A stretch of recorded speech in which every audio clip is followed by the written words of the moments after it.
विश्वास है आनंद की अनुभूति हो जाएगी निश्चित आ जाएगा। भीम वहां से चले, चलना बुरा नहीं है, विकास करिए बुरा नहीं है, लेकिन इतने मदान मत हो जाओ जो अपने आप को भूल जाओ। परिध और सीमा का आपको ध्यान रखना पड़ेगा। अगर सीमा को लांघेंगे तो उसके घातक परिणाम से सीमा मीन्स मर्यादा, और मर्यादा का जो हिस्सा है वो आचरण है।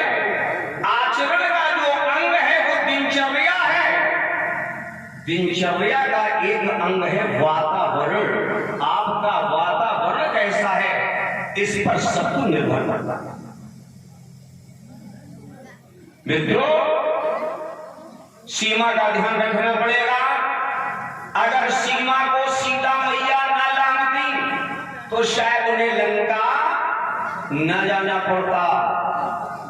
चलो, ये त्रेता द्वापर का चरित्र है मित्रों।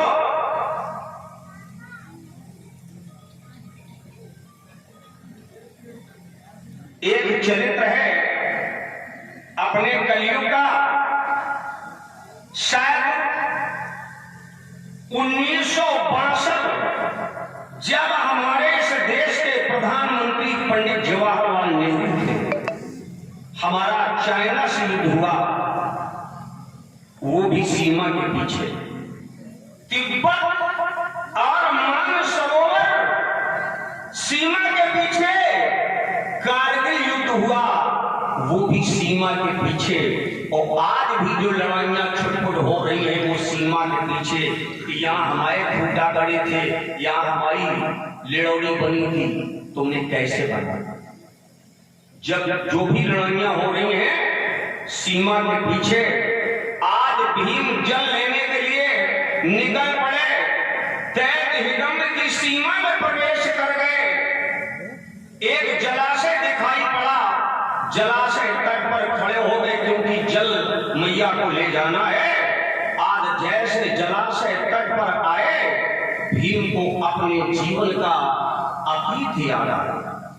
आंखों से जलवृष्टि होने लगी, नेत्र सजल हो गए, आंसू की धारा आने लगी और कह रहे हैं कि प्रभु, केवल हम इतना जानना चाहते हैं, आप यहाँ जिस समय ये अध्यादेश आया था, जो कानून बनाया गया था, उसमें हमें और हमारे परिवार को वंचित क्यों रखा गया?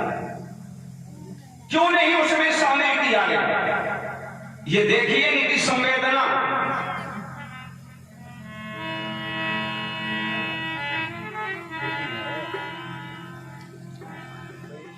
कि भगवान रोने के सिवा और सारे जीवन रुलाया है, कब तक रुलाओगे प्रभु? भगवान रोने के सिवा और सुनो, दूसरा काम क्या लिखा नहीं, और सुख सूची में हम दुखियों का सुख सिंधु नाम क्यों लिखा नहीं?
जैसे इतना कहा, आज भीम के आंखों से जल वृष्टि होने लगी।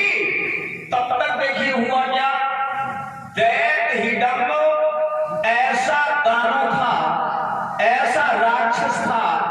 इसीलिए उमा जी ने जब भगवान भूत भावन भोलेनाथ से कथा सुनी, ध्यान देना आप लोग, इसीलिए मैं कहता हूं बड़े सावधानी से सुनो। उमा जी ने बड़े सावधानी से भोले बाबा से कथा सुनी।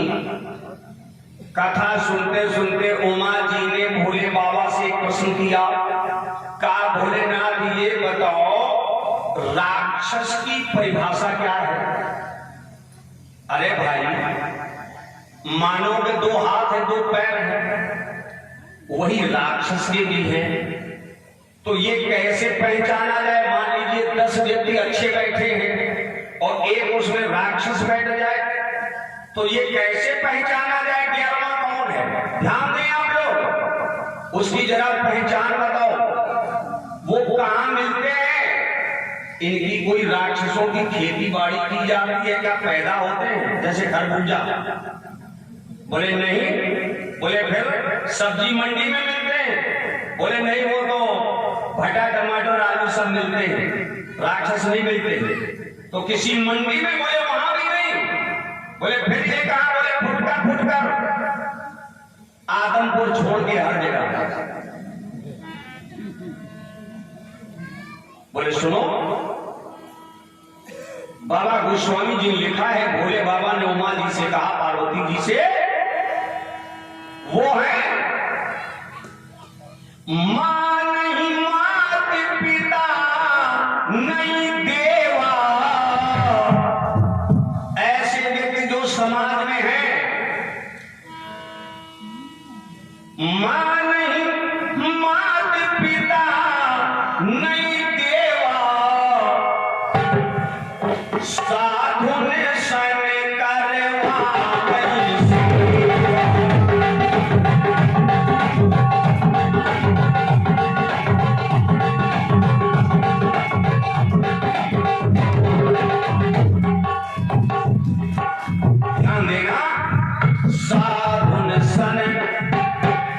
करवा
परिभाषा है। जिनका आचरण, जिनका वातावरण अच्छा नहीं है, तो मित्रों उसके जीवन में कुछ नहीं है। आचरण ही हमारे जीवन का गहना है, सोना चांदी नहीं है। ये तो दिखावटी है। क्या ठीक ठाक घर के हैं, पैसा ठीक है, ये संकेत दे रहा है, लेकिन हमारे जीवन का जो आभूषण है वो चरित्र है, आचरण है।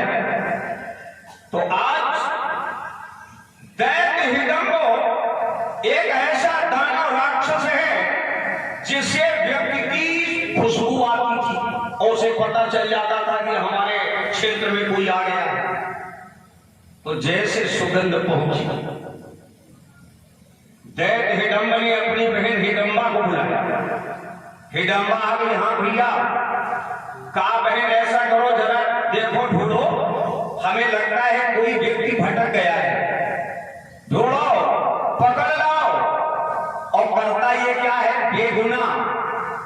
निरपराध ये हत्या कर देता है।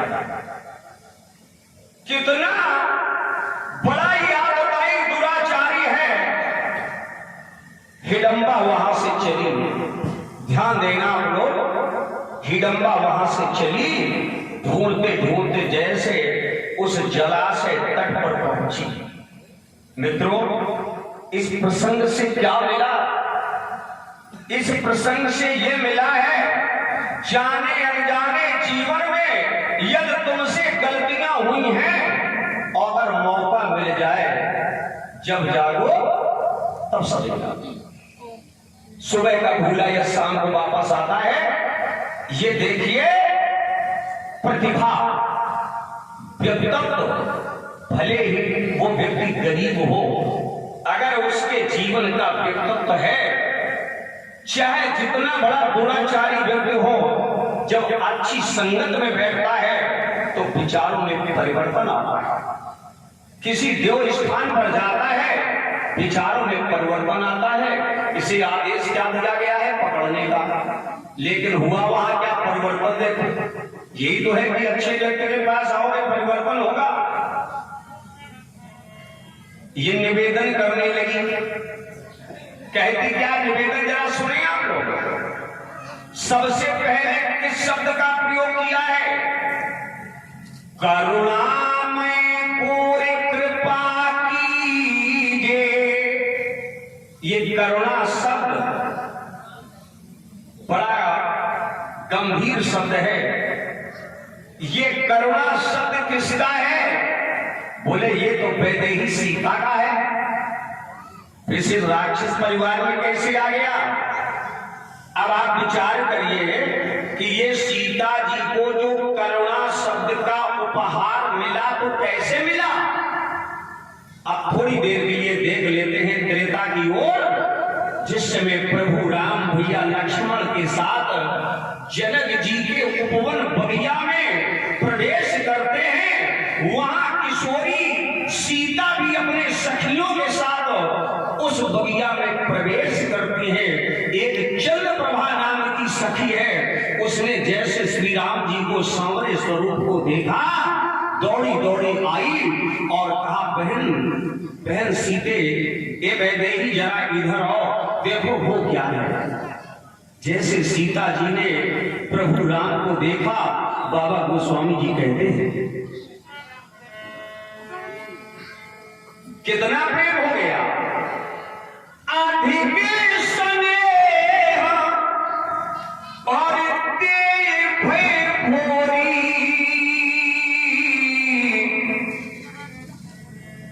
शरद क्षितिज चंद्र चकोरी। जैसे चकोर पक्षी चंद्रमा को देखकर इतना मोहित हो जाता है, उसे ये भी होश नहीं रहता है, पैर वहीं रहते हैं और चंद्रमा जैसे चलता है उसकी गर्दन मुड़ती चली जाती है। शरद, आज इस प्रकार से वैदेही सीता ने देखा प्रभु राम को। अब वहां से इनका चित्त हट नहीं रहा है। चंद्रप्रभा कहती है, अरे भाई चलो फिर देखा जाएगा। इनका हटने का मन नहीं हो रहा है। आखिर वो चंद्रप्रभा सखी ले आई। फिर एक इन सखियों में मंत्रणा हुई। बोले